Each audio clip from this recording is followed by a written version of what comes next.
Assalamualaikum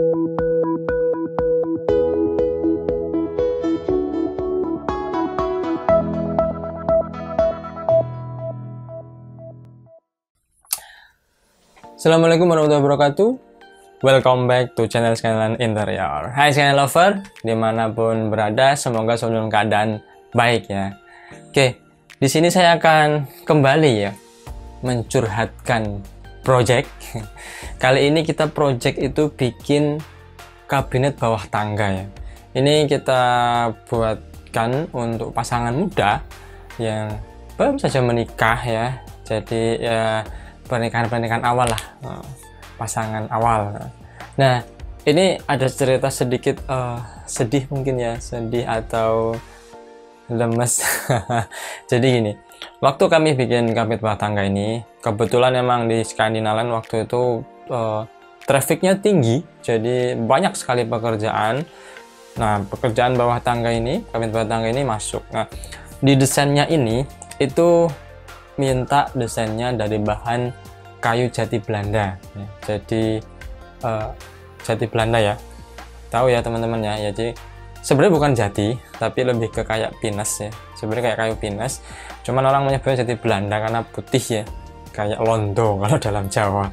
Nah, kita desainkan kabinet bawah tangga dengan bahan jati Belanda ya, solid jati Belanda, karena emang biasanya kita plywood, ini kita pakai jati Belanda. Nah, kita bikin sedemikian rupa ya, kita tampilan seperti ini. Nah, desainnya seperti itu. Jadi ada lampunya, terus bukaannya laci tarik ya, vertikal, dan ada yang swing juga.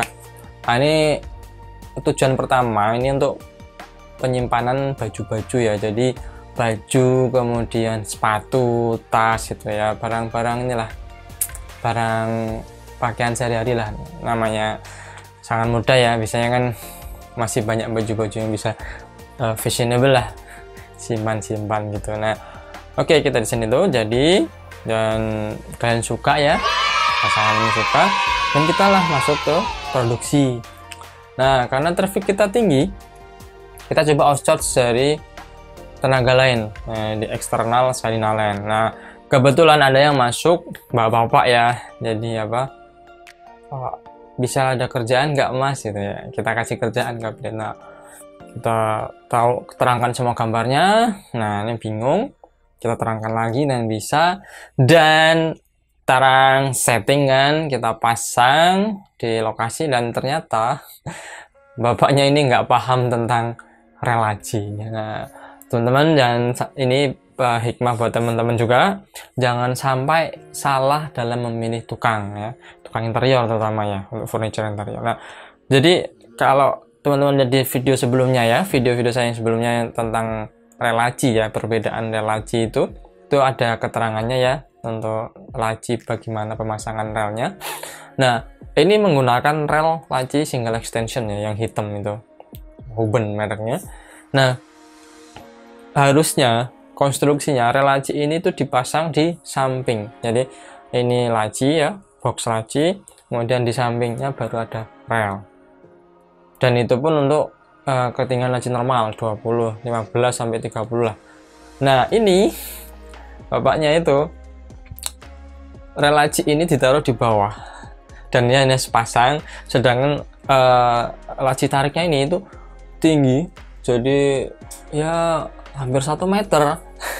Yang kejadiannya akhirnya ketika ditarik, nah dia ngendeong, jadi jomplang gitu, karena relnya di bawah, relnya kan tipis, cenderung tipis ya, bukan yang box itu, bukan yang balok, tapi lebih ke gepeng. Nah, ketika kena beban kan dia otomatis nggak kuat, akan jomplang. Nah, akhirnya kita ke sana cek lagi, oh ternyata memang benar nggak pas sama sekali, jadi harus merubah semuanya. Bapak ini kita istirahatkan lah, udah istirahat aja. Nah, kita bersama tim produksi Skandinaland ya, internal kita cek lokasi langsung, kita kerjakan. Nah, di sini saya bersama Mas Ari ya, ini yang membenahi akhirnya.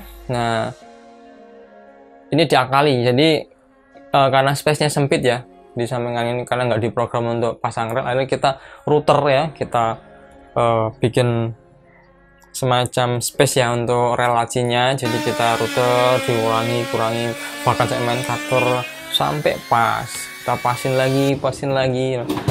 Nah, untuk setiap laci vertikal ini kita kasihkan minimal 2 pasang.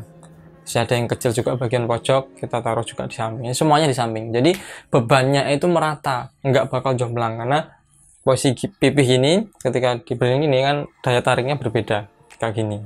Nah, kayak gini kan dia akan lebih kokoh, lebih kuat. Nah, akhirnya kita pasangkan, kita benahi semua, dan alhamdulillah semua terpasang dengan baik dan bisa ditarik dengan nyaman, klien oke.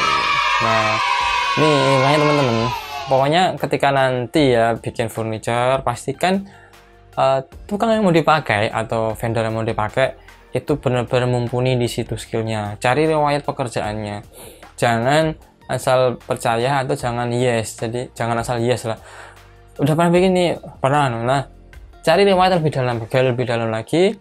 Ketika sudah benar-benar yakin dan ada riwayat pekerjaan yang baik, hasil karyanya juga bisa dilihat ya, pernah ditunjukkan yang sesuai dengan kita ya.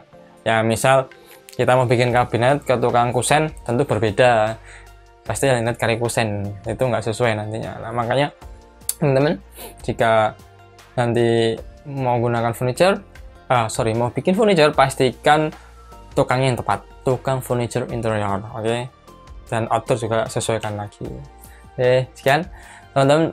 Mungkin ada ya kayak lover yang mungkin cerita yang sama atau pengen bercerita yang lain soal interior ini, bisa tulis di komen. Kita sama-sama sharing di sini tentang dunia project interior. Oke, sekian, terima kasih. Jangan lupa untuk selalu subscribe, comment, like, and share video-video kami. Dan sekarang kita ada pendiskus Telegram, teman-teman bisa join di situ ya.